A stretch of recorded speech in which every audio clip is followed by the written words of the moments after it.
अन्नदाता। पग पग पर है संग तुम्हारे अन्नदाता। लहू किसानों का बन के पसीना सींचता है धरती का सीना। मेहनत का तेरी हक दिलवाने, नई तकनीक नई खोज बताने। पशुधन को गुणवान बनाना, पौध सुरक्षा को सिखलाना, खेती के सब गुर समझाने, भारत का सरताज बनाने। आठों पहर है संग तुम्हारे अन्नदाता अन्नदाता। नमस्कार, मैं कात्यायनी चतुर्वेदी आप सभी दर्शकों का अन्नदाता कार्यक्रम में बहुत स्वागत करती हूं। हर रोज की तरह कार्यक्रम में लेकर आई हूं खेती बाड़ी से जुड़ी हुई बहुत सारी लाभकारी जानकारियां। तो चलिए सबसे पहले देखते हैं क्या है विशेष आज के कार्यक्रम में आपके लिए। फूल और फलों की नर्सरी व्यवसाय से रांची के दोस्तों ने रचा इतिहास।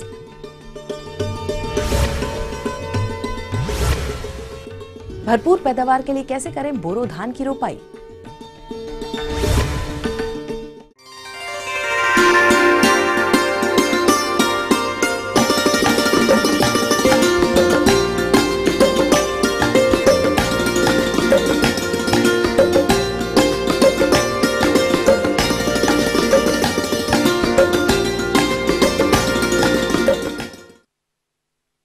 किसान भाइयों, कल के कार्यक्रम में हमने आपको झारखंड जिला रांची के कैसे दो दोस्तों अनूप कुमार और सुनील कुमार से मिलवाया था, जो कि नर्सरी में फूल और फलों के नए पौधे तैयार करके इस व्यवसाय से लाखों की आमदनी प्राप्त कर रहे हैं।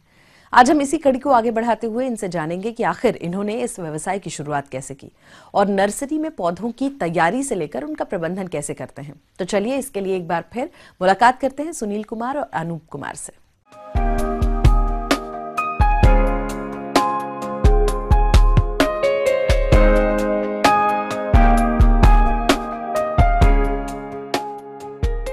ग्रामीण युवाओं के स्वरोजगार हेतु फल फूल एवं सब्जी की नर्सरी तैयार करके पौधों को बेचना एक व्यवसाय का रूप लेता जा रहा है, जो बेहतर आय का साधन साबित हो रहा है। हमारे यहाँ सीजनल फ्लावर के अनेकों वैरायटी हैं, जिसमें से गेंदा, साल्विया, गजनिया, पिटूनिया और अनेकों तरह के हैं, जिसको मैं बाहर से बीजा मंगाता हूँ। लेकिन इसको तैयार करने में ढेर सारी समस्या आती हैं। इसके लिए मैं नेट बनाता हूँ, ये पॉली हाउस का, फिर ग्रीन नेट बनाता हूँ। उसमें मैं इस पानी में बचाने के लिए तो नेट हो गया पॉली हाउस को क्यारी पहले बनाया। क्यारी को पहले खुदाई करके उसमें मिट्टी को बारीकी मीही से चलनी से चाल के, जिस तरह बालू का चाला जाता है उस तरह मिट्टी का चाल के उसमें खाद मिला के उसमें बेड बनाया जाता है। उस बेड में लकीर खींच के एक एक दाना बारीकी से डाला जाता है और उसको खाद से मिट्टी से मिला के दोनों को ढका जाता है। उसके बाद पानी वगैरह पटवन करके उसमें फर्टिलाइज़र डाल के उसको तैयार करते हैं। मोटा मोटी सीडलिंग तैयार होने में 15 से 25 दिन लग जाते हैं तैयार होने में। फिर इन सीड को, पौधा सीडलिंग को छोटे छोटे पॉली बैग में डलवाते हैं। पॉली बैग में डलाने के बाद इसमें कूड़ा हुआ, फर्टिलाइज़र डालना हुआ, फिर ऊपर से स्प्रे दवा करना पड़ता है। इस सब को डालने के बाद ये सब मोटा मोटी 60 दिन में तैयार हो जाते हैं पौधे। इसके तैयार होने के बाद मैं इस सारे पौधे को मार्केटिंग में भेजता हूँ। मार्केटिंग में भेजने के बाद ये सब तो प्राय सेल हो जाते हैं। किसान भाइयों, हर मौसम में नए पौधों की उपलब्धता बनी रहे, इसके लिए इन्होंने अपने फार्म पर ग्रीन हाउस और पॉली हाउस बना रखे हैं, जिसमें मौसम के अनुसार वातावरण में परिवर्तन कर नए पौधों को तैयार करते हैं। किसान भाइयों, इन्होंने बताया कि ये कई फूल और फलों के पौधों को बडिंग, कटिंग और ग्राफ्टिंग विधि से तैयार करते हैं और कई पौधों के बीजों से सीधे प्रो ट्रे और पॉलीथीन बैग में बुवाई कर नए पौधे तैयार करते हैं। किसान भाइयों, इन्होंने बताया कि नर्सरी में कुछ खास देखरेख की जरूरत होती है, जिसमें समय पर सिंचाई, पौधों की बढ़वार के लिए उचित तापमान बनाना जरूरी रहता है। इसके साथ समय समय पर कीट एवं रोगों के नियंत्रण के लिए कई दवाओं का प्रयोग करना पड़ता है। और ये सारे पौधे मैं ये रांची के अलावा अलग अलग प्रांतों में भेजता हूँ, जैसे कि छत्तीसगढ़ भी भेजना पड़ जाता है। तो सब के लिए आते हैं, बाहर से आते हैं आदमी सब, तो मैं उनको भी परचेज करता हूँ। ऐसे तो मेरे फ्लावर इंडिया में काफ़ी जगह गया हुआ, कभी दिल्ली जाता है, कभी तो पुणे ही चला जाता है। ऐसे ऐसे जगह में दूर दूर में प्रांतों में जाता है। मेरे छोटे छोटे पौधे भी जाते हैं, और पोली बैग में लगा रहता है तो वो भी कभी फ्लाइट से जाता है, कभी ट्रेन से जाता है। ये सब बड़े बड़े जो अफसर सब है वो सब भी आते हैं मेरे यहाँ, तो उस सबको भी मैं दिखलाता हूँ। तो उनसे भी मुझे कुछ प्रेरणा मिलती है, कुछ जानकारी मिलती है उनसे भी। वो सब भी कृषि भवन से, जैसे कि कृषि भवन से आते हैं तो वो सब भी मुझे कुछ प्रेरणा देते हैं, तो मैं भी उनसे कुछ सलाह लेता हूँ, और वो लोग भी मुझे ये आगे बढ़ने का प्रोत्साहन देते हैं। इस प्रकार किसान भाइयों, आप भी सुनील कुमार और अनिल कुमार की तरह नर्सरी व्यवसाय से अच्छी आमदनी कमाकर कामयाब हो सकते हैं।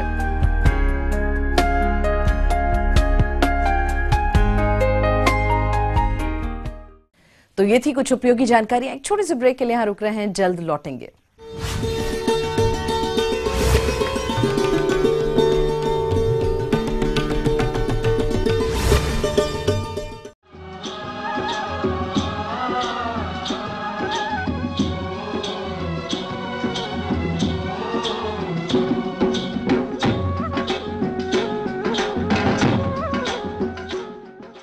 ब्रेक के बाद आप सभी दर्शकों का अन्नदाता कार्यक्रम में स्वागत है।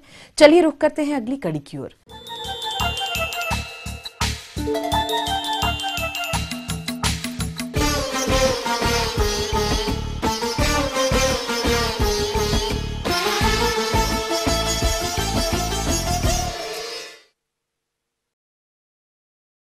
अपने राज्य में जिन किसान भाइयों के पास सिंचाई जल की उपलब्धता है और उन्होंने समय से धान का बिचड़ा तैयार कर लिया है, ऐसे किसान अभी खेत की तैयारी करके बोरो धान की रोपाई कर सकते हैं। लेकिन भरपूर उपज लेने के लिए आपको इसकी उन्नत किस्मों के चयन के साथ साथ तैयार पौध की रोपाई वैज्ञानिक तरीकों से अपनाते हुए करनी होगी। तो कौन कौन सी हैं धान की उन्नत किस्में और रोपाई का वैज्ञानिक तरीका क्या है, इस बारे में जानकारी दे रहे हैं जिला मधुबनी के कृषि अधिकारी डॉक्टर रणधीर भारद्वाज।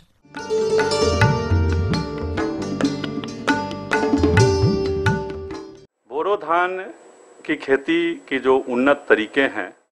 किसान भाइयों, बोरो धान का बिचड़ा अभी तैयार हो गया है और ये समय इसकी रोपाई का उपयुक्त है। तो इसकी रोपाई के लिए सबसे पहले बात करते हैं खेत की तैयारी की। तो इसके लिए फसल अवशेषों को निकाल दें। इसके बाद गोबर की खाद 10 से 15 टन खेत में अच्छी तरह से मिला दें तथा इसके बाद अन्य कार्यों को किस प्रकार से करें, आइए जानते हैं।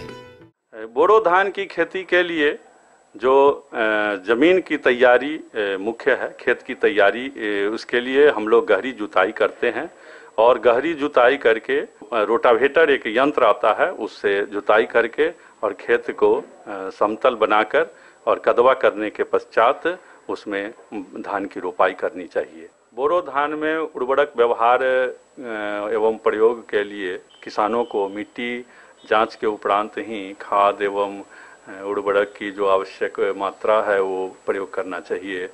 वैज्ञानिक के द्वारा जो अनुशंसित मात्रा है तो उसमें नाइट्रोजन के रूप में 60 किलोग्राम प्रति हेक्टेयर, फास्फोरस के रूप में 60 किलोग्राम प्रति हेक्टेयर, पोटास के रूप में 50 किलोग्राम प्रति हेक्टेयर और जिंक 25 किलोग्राम प्रति हेक्टेयर के दर से बेसल एप्लीकेशन का प्रयोग किसान भाई कर सकते हैं। किसान भाइयों, धान के अच्छे उत्पादन में किस्मों का चुनाव बहुत जरूरी होता है, क्योंकि अच्छा उत्पादन का आधार उन्नतशील किस्मों पर ही टिका है।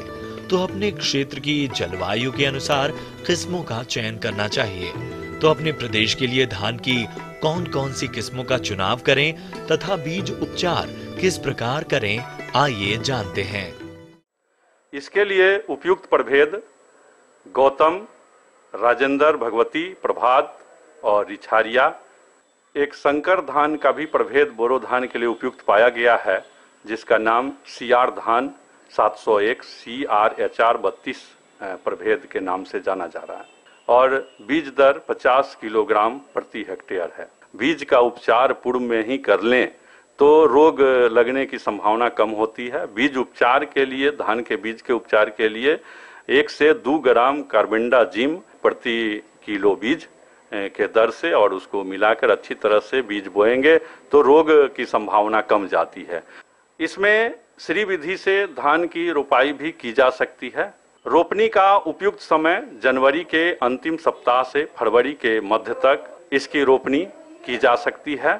इसमें एक जगह पर 2-3 बिचड़ा लगाकर रोपाई की जो दूरी है वो 20 गुना 15 सेंटीमीटर। किसान भाइयों, धान की फसल लगाने के बाद इसमें बहुत सारे खरपतवार उगाते हैं और ये खरपतवार फसल की बढ़वार में बाधा डालते हैं। तो इन खरपतवारों की रोकथाम के लिए ब्यूटाक्लोर 1 लीटर दवा 600 से 700 लीटर पानी में घोलकर 3 से 4 सेंटीमीटर खेत में पानी भरा हो तब इस दवा का छिड़काव करें। बोरो धान की अधिक से अधिक उपज प्राप्त कर सकते हैं।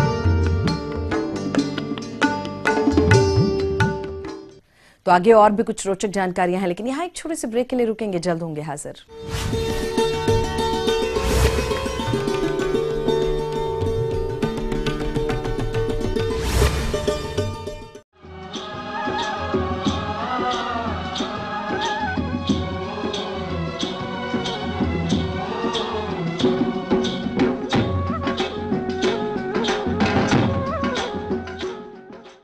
ब्रेक के बाद आप सभी दर्शकों का अन्नदाता कार्यक्रम में एक बार फिर से स्वागत है। बढ़ते हैं अपनी अगली प्रस्तुति की ओर।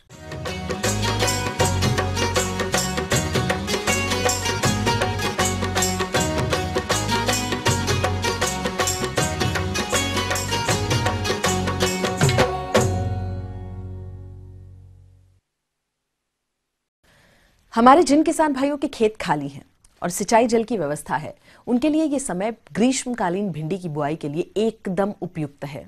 लेकिन भिंडी की अधिक उपज लेने के लिए आपको इसकी उन्नत प्रजातियों का चुनाव करना होगा। तो भिंडी की कौन कौन सी उन्नत किस्में हैं और इसकी बुआई की उचित तकनीक कौन सी है, आइए जानते हैं कृषि वैज्ञानिक डॉक्टर PN सिंह से। भिंडी लगाने का समय आ गया है, लेकिन किसान भाई ये देखें कि यदि तापक्रम 15 डिग्री सेंटीग्रेड से नीचे है तो भिंडी में जमाव कम होगा। आजकल हम देखें तो तापक्रम जो है 10 डिग्री के आसपास है, तो अभी उचित समय नहीं है। जैसे ही ये तापक्रम 15 डिग्री सेंटीग्रेड के आसपास आता है, किसान भाई भिंडी की बुआई कर सकते हैं। लेकिन बीज की बुआई करने के पहले हमें मिट्टी को देखना है कि हमारी मिट्टी किस तरह की है। वैसे तो भिंडी को बुआई हर तरह की मिट्टी में कर सकते हैं, लेकिन बलुई दोमट मिट्टी इसके लिए उपयुक्त मानी जाती है, जिसका pH मान 6 से 7 हो, उसमें भिंडी की खेती अच्छी तरह से की जा सकती है। इसके बाद हम खेत की तैयारी करते हैं। भिंडी बोने से पहले खेत की तैयारी हमें अच्छी तरह से कर लेना चाहिए। तो खेत की तैयारी करते समय हमें सड़ी हुई गोबर की खाद 20 से 25 टन प्रति हेक्टेयर की आवश्यकता पड़ती है। तो सबसे पहले हम सड़ी हुई गोबर की खाद को खेत में डाल करके अच्छी तरह से जुताई कर लेते हैं, मिला लेते हैं। इसके बाद जो उर्वरक की मात्रा होती है वो 220 kilo urea, 315 kilo single super phosphate और 80 किलो म्यूरेट ऑफ पोटास। लेकिन जो नाइट्रोजन की 1/3 मात्रा होती है, उस मात्रा को हम खेत बनाते समय ही डाल करके जुताई करके पाटा लगा करके खेत को बराबर कर लेते हैं। उसके बाद हम किसानों को बताते हैं कि किस किस्म का चुनाव करें। तो किस्म का चुनाव करते समय एक तो ओपी वैरायटी और दूसरी हाइब्रिड किस्म होती है। तो अगर हम ओपन पॉलिनेटेड वैरायटी की बात करते हैं तो उसमें हम VRO5, VRO6 और NDO10 किस्म का चुनाव कर सकते हैं। अगर हाइब्रिड किस्म, संकर किस्म का चुनाव करना है तो उसके लिए हम सुरक्षा है, मोना है, 862 है, 101 नंबर है। इन किस्मों का चुनाव हम जब करेंगे तो हमें पैदावार अच्छी मिलेगी। चुनाव के बाद हम बीज ले लेते हैं। साल में 2 बार लगाई जाती है, एक तो बरसात के मौसम में, दूसरा गर्मी के मौसम में। गर्मी के मौसम में जब हम फसल को लगाते हैं तो प्रति हेक्टेयर 10 से 12 किलो बीज की आवश्यकता पड़ती है, लेकिन यदि बरसात में लगाते हैं तो उस बीज का दर 12 से 15 किलो प्रति हेक्टेयर की दर से लगता है। तो बीज बोने के पहले बीज का उपचार कर लें। उपचार करने के लिए हमें ट्राइकोडर्मा 10 ग्राम 1 किलो बीज के लिए पर्याप्त है। इनसे हम बीज का उपचार कर लें। बीज को उपचार करने के लिए क्या है कि भिंडी के बीज को सबसे पहले हम 20 से 24 घंटा तक पानी में भिगो दें। भिगोने के बाद उसको फैला दें। जब पानी भड़क जाए तो उसमें जो दवा हमने आपको बताया है ट्राइकोडर्मा, इसको डाल करके हाथ से मिला लें। अब मिलाने के बाद मेड़ पर लाइन से लाइन दूरी जो है हम 30 सेंटीमीटर रखते हैं और पौध से पौध की दूरी 20 सेंटीमीटर रखते हैं। बुआई 2 से 3 सेंटीमीटर गहराई में करते हैं। तो इस तरह से हम भिंडी की बीज की बुआई कर लेते हैं। किसान भाइयों, आप अपनी भिंडी की फसल को खरपतवारों से बचाने के लिए बुआई के 2 दिन के अंदर पेंडी मिथिलीन दवा की 3.3 लीटर मात्रा को 500 से 600 लीटर पानी में मिलाकर छिड़काव करें, जिससे आप खरपतवारों से काफी हद तक निजात पा सकते हैं। यदि खेत में नमी कम हो तो बुआई के उपरांत तुरंत सिंचाई कर देते हैं। गर्मी के दिनों में फरवरी के महीने में 10 से 12 दिन के अंतराल पर करेंगे। मार्च के महीना में हम 8 से 10 दिन के अंतराल पर जो है सिंचाई करेंगे और जून के महीने में हम जो है इसकी सिंचाई 4 से 5 दिन के अंतराल पर सिंचाई करते रहेंगे। यदि सिंचाई नहीं करेंगे तो पौधे के ऊपर प्रतिकूल प्रभाव पड़ता है और उसकी बढ़वार भी कम होती है और फलत भी कम होती है।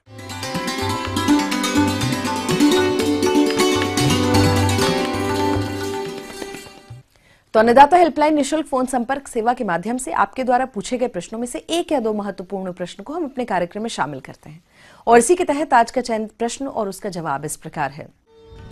अन्नदाता कार्यक्रम में आज जो प्रश्न हमने शामिल किया है उसे पूछा है जिला कटिहार से अमर कुमार जी ने। यह मछलियों में होने वाले रोग एवं इनकी रोकथाम के बारे में जानकारी चाहते हैं। तो अमर जी, आपकी जानकारी के लिए देखिए कार्यक्रम का यह अंश। ये भी बीमारी है, उसमें 2-3 बीमारियां लग सकती है। उसका पंख सड़न हो सकता है, गल्फ रॉट जिसको कहते हैं, गल्फर है वो भी सरती है, जो हमारी मछलियों में लाल लाल घाव हो गया है सर। सबसे भयंकर डिजीज यही है जो पहले आपको ये कवई, गड़ई, सिंघी, मांगुर इस ग्रुप में लगता है, आती है, फिर हमारे कार्प मछली में आ जाती है। किसान भाइयों, मछलियों में ये रोग तालाब की सफाई के अभाव में होता है, क्योंकि तालाब की सफाई नहीं करने पर हानिकारक फफूंद और जीवाणुओं का प्रकोप बढ़ जाता है, जिनकी चपेट में आकर मछलियां रोगग्रस्त हो जाती हैं और मरने लगती हैं, जिससे आर्थिक क्षति होती है। तो इस रोग से बचाव के लिए मछली का प्रबंधन कैसे करना है?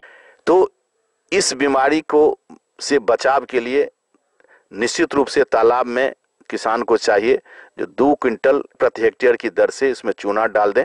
1 किलोग्राम पोटासियम परमैंगनेट, 5 से 10 किलोग्राम आपको ब्लीचिंग पाउडर, दोनों में से कुछ डाल करके देखें। यदि बीमारी नियंत्रण में होती है तो अच्छी बात है, यदि नियंत्रण में नहीं लगता है, जब लाल लाल घाव हो जाती है तो ये पूरे बदन में ऊपर से शुरू होती है और नीचे तक गलता हुआ चला जाता है, जिससे मछलियां मरने लगती है। जो सिफेक्स नाम की दवा, 1 लीटर दवा 1 मीटर पानी जिस तालाब में है उसके लिए अनुशंसा की गई है। उसको पानी में थोड़ा सा डाल करके घुला करके और उसको यदि तालाब में डालेंगे तो यह बीमारी नियंत्रण में हो जाएगा। पंख सरती है तो इसके लिए कॉपर सल्फेट आती है, तूतिया जिसको कहते हैं, 0.5 ग्राम प्रति लीटर पानी में डाल करके जब 10 लीटर 15 लीटर में पानी में बना लेंगे घोल, उसको 10 मिनट तक स्नान कराएंगे, ये बीमारी आपको निकल करके छूट जाएगी। फिर यदि गलफड़ सटता है तो साधारण नमक है, उसका भी 3% घोल में यदि उससे स्नान करा दें तो इस बीमारी से भी मछलियां निश्चित रूप से वंचित हो जाएगी। और माहवारी जाल चलावे। मछलियों की अच्छी वृद्धि के लिए कृत्रिम आहार की जरूरत होती है। इस आहार को बनाने के लिए इसमें उपयोग किए जाने वाले अवयव की प्रतिशत मात्रा इस प्रकार है।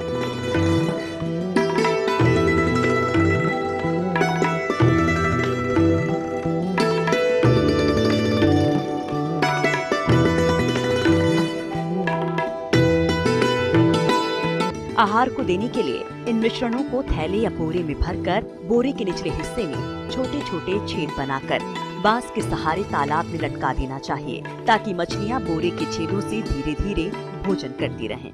जो इसका मेरा पीएच मान कितना है, पीएच मान सही पीएच मान रखे, पानी सही रखे, पूरक आहार दे और अधिक संख्या में मछली का पालन नहीं करे।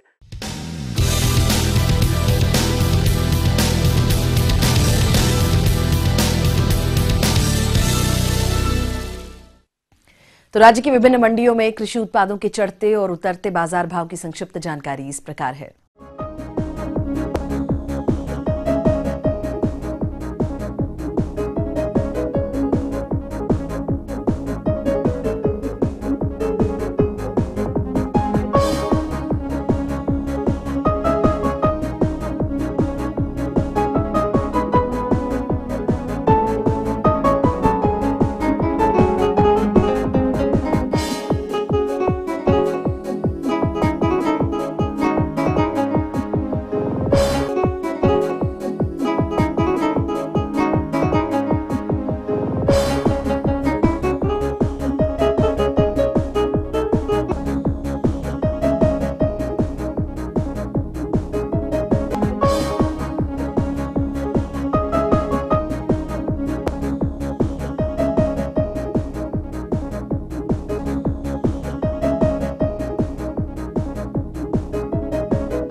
और चलिए अब देखते हैं कल दिखाए जाने वाले कार्यक्रम की मुख्य झलकियां। मशरूम की खेती के सहारे गरीबी से जंग जीत रही कटिहार की महिलाओं की कहानी। अच्छी बढ़वार हेतु प्याज की फसल में किए जाने वाले जरूरी कार्य। हम ये उम्मीद करते हैं कि आज का कार्यक्रम आप सभी दर्शकों के लिए उपयोगी रहा होगा। किसान भाइयों, अन्नदाता आपकी सेवा के लिए संकल्परत है और कृषि संबंधित समस्या और सुझावों के लिए आप हमें इस पते पर संपर्क भी कर सकते हैं। प्रोड्यूसर अन्नदाता ETV Bihar Jharkhand, Ramoji film city Hyderabad 501512। साथ ही आप हमें ईमेल भी कर सकते हैं। तो हमारा ईमेल एड्रेस है p18annadatabihar@nw18.com। और इसके अतिरिक्त आप हमें निःशुल्क हेल्पलाइन नंबर 180041921555 पर सोमवार से शनिवार सुबह 10 बजे से शाम के 4 बजे के बीच संपर्क भी कर सकते हैं। तो फिलहाल अन्नदाता की पूरी टीम को दीजिए इजाजत, लेकिन इस वादे के साथ कि कल फिर इसी समय आपसे होगी मुलाकात कृषि संबंधित कुछ और महत्वपूर्ण जानकारियों के साथ। तब तक के लिए नमस्कार।